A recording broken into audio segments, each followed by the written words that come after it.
Hi everyone, Leticia here. Hope your week is going well so far. Sorry for the few minutes delay. I had some technical issues. Anyway, once again, hope your week is going well. I'm back today with another edition of my Freedom Playa Real Estate Show.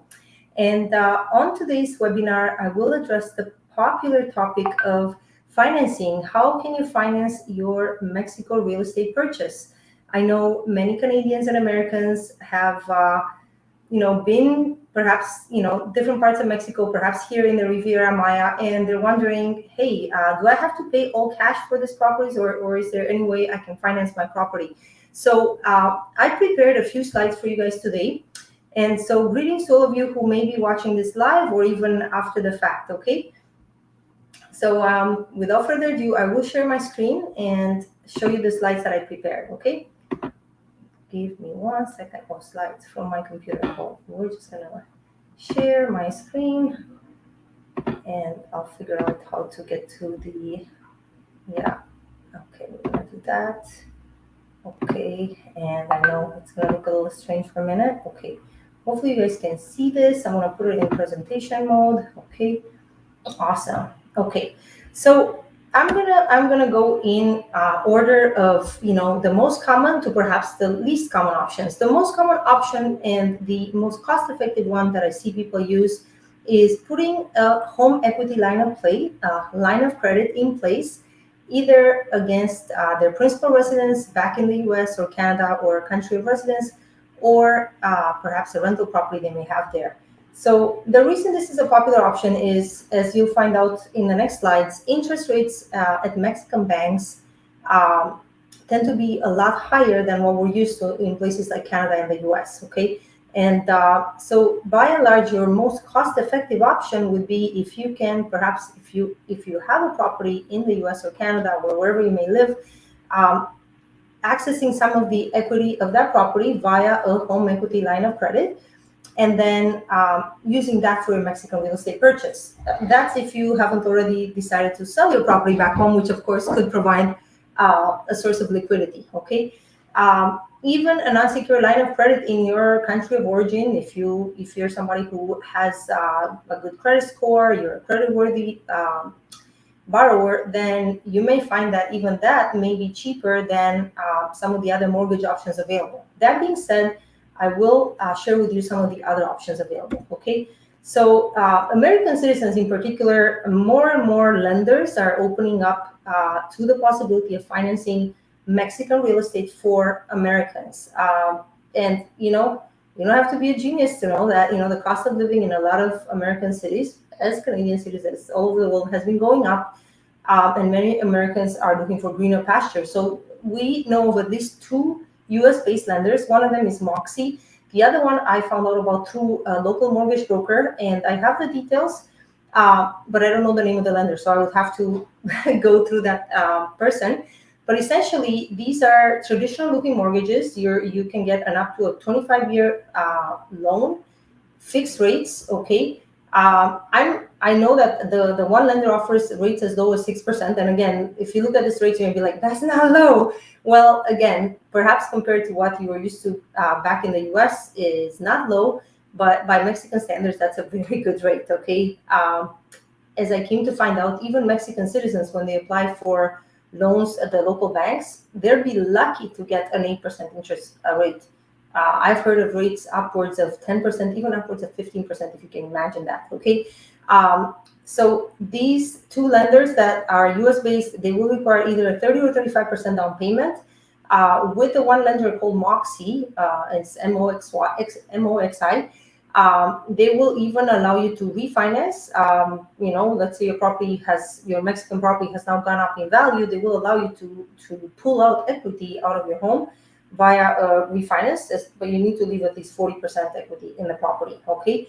Another option for Americans is the IRA Access Program. So I'm not a legal expert or an expert on, American IRAs. However, what I'll do is I will post a couple of articles written by Law, one of the top law firms that helps Americans and Canadians and foreigners with their Mexican property purchases. They have written in-depth articles detailing how this can be accomplished. The limitation with this, in other words, what this allows Americans to do is if they have an IRA, if they have, what in Canada we call registered funds, in the US, they have the option of transferring that to what's called a self-directed IRA.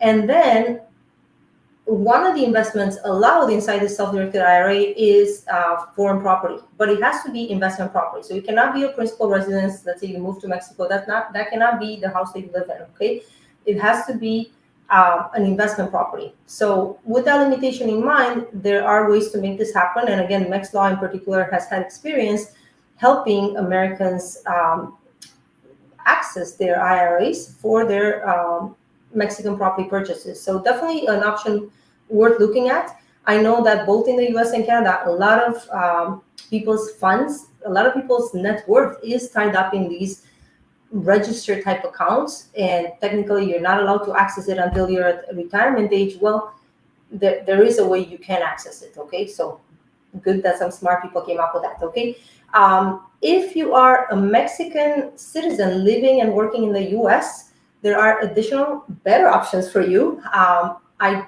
don't want to get into the details of that, but suffice it to say, I just wanted to put it in there. Essentially, for both of these options, you would have to qualify based on your credit worthiness in the US, your credit score, your income, your net worth, all of that. So it's a standard mortgage application in each of these cases. Okay. And let's talk about our Canadian brothers and sisters. As some of you know, I am a Romanian Canadian living in and working in Mexico now.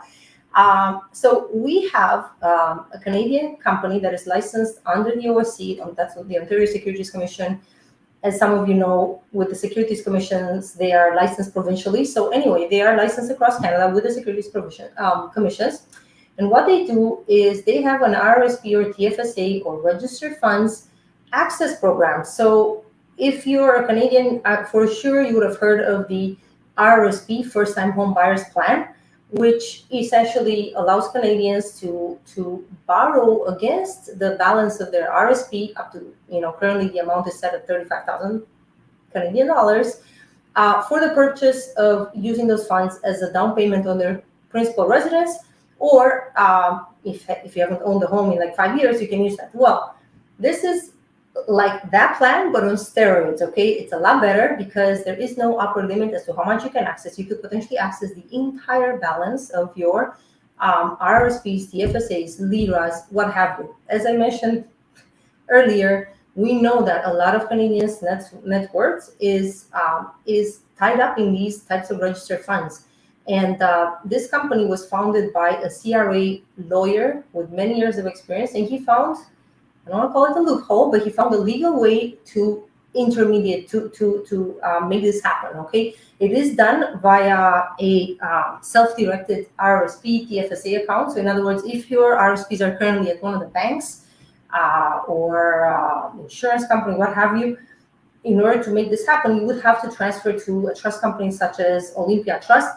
The good news is that in doing so, and by the way, it works similarly for our US brothers and sisters when it comes to them accessing their IRA. It has to be put into an institution that allows a self-directed IRA. Same thing here, you need to be in Canada. We have these trust companies such as Olympia Trust that will allow you to have a self-directed RSP account. And then through that, the money is then placed in a vehicle that it's a legal vehicle that's allowed to be held inside the RRSP TFSA by Canadian law, and that vehicle then lends money on your Mexican property. Very ingenious how it's done. Some of you, my fellow Canadians, will have already had experience with using a company like Olympia Trust if you wanted to invest in mortgages, second mortgages, for example. You can't do that at your regular bank. You have to do that at using one of these trust companies that allows you to hold what are known as alternative investments, things like REITs, things like second mortgages. Okay, so this is a similar option. It would be an alternative investment, but essentially it allows you to access your own funds to fund your Mexico real estate dreams. Okay, my fellow Canadians. Okay, so for both Americans and Canadians, I recently found out that major Mexican banks such as HSBC, Citibanamex, and Santander do offer traditional mortgages, okay, with terms between 15 and 20 years. Interest rates I know, don't hate me. I didn't make them, okay? But those are the interest rates, my friends. So now you see why, if you have an option of a 6% interest rate, or you have an option of a 4% interest rate, or 3 or 4% interest rate, using a HELOC, mucho mejor, much better, okay? But it's good to know that this option is available. The nice thing about buying property in Mexico, unless you are, making a major acquisition or buying like a very high-end property, by and large, property prices, even here in the Riviera Maya, which is one of the most desirable and hot areas in Mexico, property prices compared to many American and Canadian cities are still so much more reasonable. So even if your interest rates are higher, if you have a 20-year loan, your monthly payments are going to be no problem, no problems for any of you. In addition to that, we know you have the option of having, if you're buying a property as a rental, your rent can cover the monthly payments without any issues, okay? We can definitely, again, I recently got connected with a mortgage broker that works with these traditional Mexican banks. So, of course, HSBC is a global brand, but they do operate in Mexico as well. And definitely, there is an application process involved, very similar to what you would have when you apply for a mortgage in Canada or the US, okay?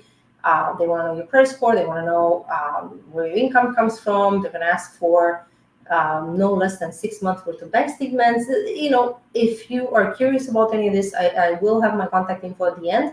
I'm happy to send you, the list of requirements. If you want to just open your mind to the possibilities, it's definitely worth investigating. Again, with some of the lenders, the down payment requirement is as little as 10%, which is pretty amazing, okay?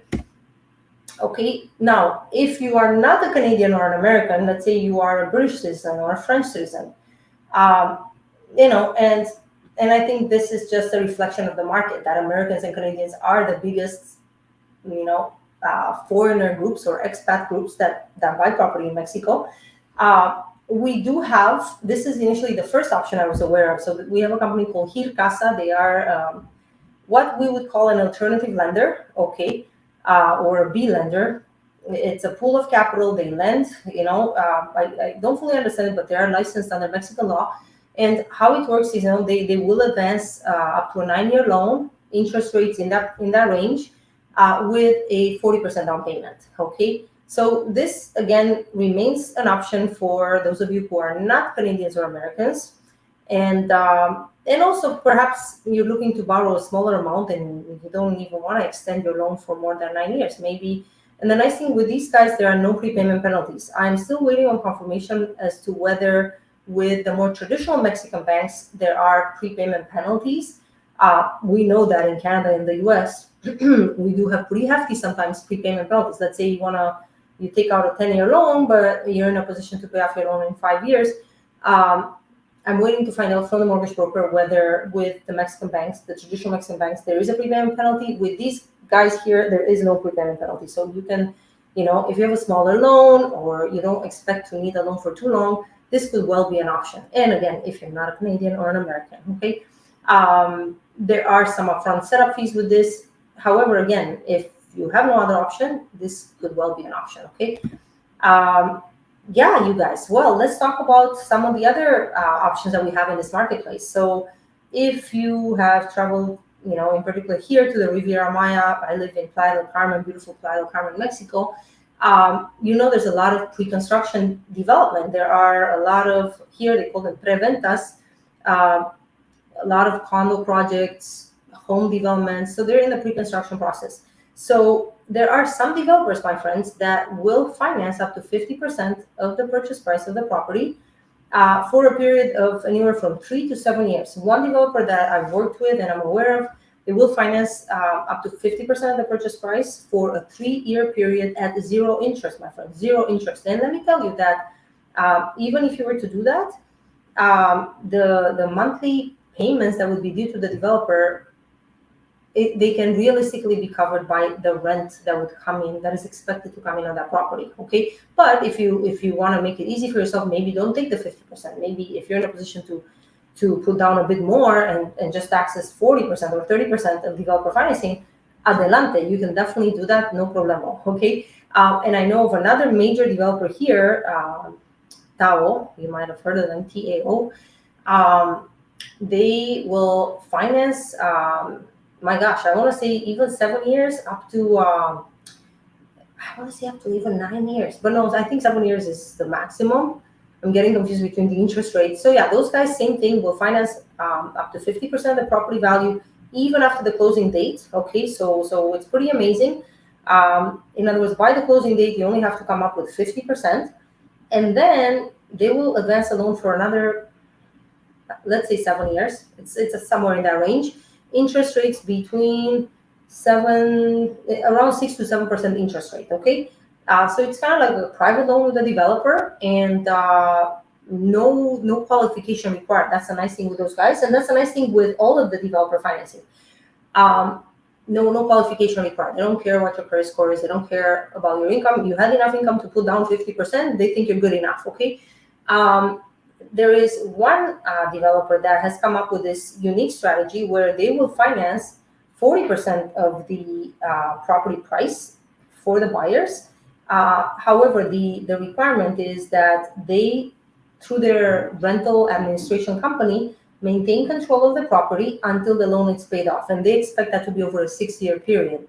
So, okay, now at the same time, if you come up with the money earlier, you don't have to, you're not obligated to the 6 years. So we have a number of projects with this major developer that where this is an option. So again, in other words, they will administer the vacation rentals and use that income to pay off the loan that they've advanced you. Okay, and they maintain title to the property until the loan is paid off.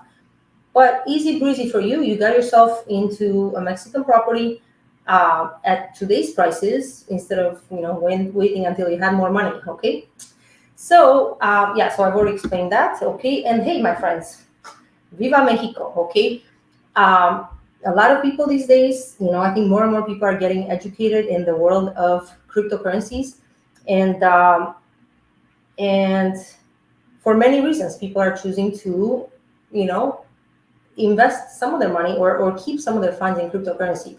And the issue some people have is that, if you bought, let's say, Bitcoin when it was like $4,000, okay, and now it's $20,000, whatever it is. I haven't checked recently, but I know there was a quite a bit, but still, compared to years ago when it was like 4,000, you're still doing good. So we know that if you were to cash out that Bitcoin in most countries in the world, you're going to be subject to capital gains tax, okay, which it can be a hefty amount that you'd have to pay to your government. So again, Viva Mexico. Oh, by the way, today is Mexico Independence Day. I should have said something about that. Anyway, Viva Mexico. Okay, so we have developers and increasing numbers of real estate brokerages that represent many developers, many projects that will allow you, my friends, to fund up to the entire amount of your Mexico property purchase in cryptocurrency. And whatever crypto you have, no problem, they'll take it. They work with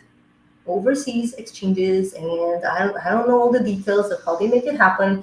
Bottom line, they charge you anywhere from a 3 to 5% surcharge for using your crypto instead of paying in dollars or pesos. That's a lot less than what your capital gains taxes would cost you. So keep that in mind, my friends. Okay. Other options. Okay. Well, we can always get creative. Okay. Those of you who are already real estate investors, you might have heard of this concept known as seller financing. When an owner has full equity or a large amount of equity in a property and they're looking to sell that property, especially if they're motivated to sell and maybe they didn't have that many offers or what have you, but you're interested in that property, but you don't have all the funds. Instead of you going to a third-party bank and trying to qualify for the mortgage and so on, you may be able to negotiate. It's always worth asking the seller, hey, listen, would you be able to finance to me a certain amount of the property? And I can tell you that it's worth asking. I have at least one property owner that I'm aware of. He's currently selling, a fourplex that's, worth about, I want to say 4.5, 5 million pesos. I'll have to double check the amount. It's been a little while that I spoke to him. And he said that, he would be willing to carry back a mortgage. We didn't get into the length of the loan or what have you, but he said with a $300,000, 300,000 pesos down payment. We're talking, that's about 15,000 US dollars, okay? On a property that would be worth about 200 to 50 US dollars, okay? $250,000. So that is pretty amazing, my friends. The fact that this could be an option, and I think it's always worth asking. I had also asked some clients of mine who were looking at some clients and neighbors of mine who were selling a Mexican style home, and I asked them, and they said, "Yeah, you know what? We would be willing to do that, but only 50%." I'm like, yeah, thank you very much. That's still pretty amazing. Um, they're currently renting that house, so that's not an option at the moment because they have a long-term renter in there. But I mean, if you don't ask, you don't get. So it's worth knowing. And finally, if you happen to be watching from that group, so recently somebody had the initiative in Playa, and this is something I had already been thinking of, but like somebody was smart and beat me to it. That's totally okay. Of setting up a group in Playa to get people together to purchase larger properties together, such as apartment buildings. Again, those of you who have real estate investing experience in Canada, in the US, you know very well that this is a common strategy. People coming together, especially to buy a larger property together. So let's keep our minds open and our eyes open to all the possibilities, and I'm sure, my friends, that one way or another you will be able to make your property ownership dreams a reality in beautiful Mexico. And anyway, if you have any questions, again, my name is Leticia. If you have any questions, feel free to send me an email or send me a WhatsApp at the number on the screen. Or if you're watching this on Facebook, you already know where to reach me. Okay. Anyway, I wanted to do this kind of review of the options that I'm aware of. Okay. There may be, I think there are maybe more options that you may have thought. So that's all I have to say, my friends. I have a flight to catch tonight. So thank you for tuning in. Have a wonderful rest of the day, and I will see you soon. Blessings.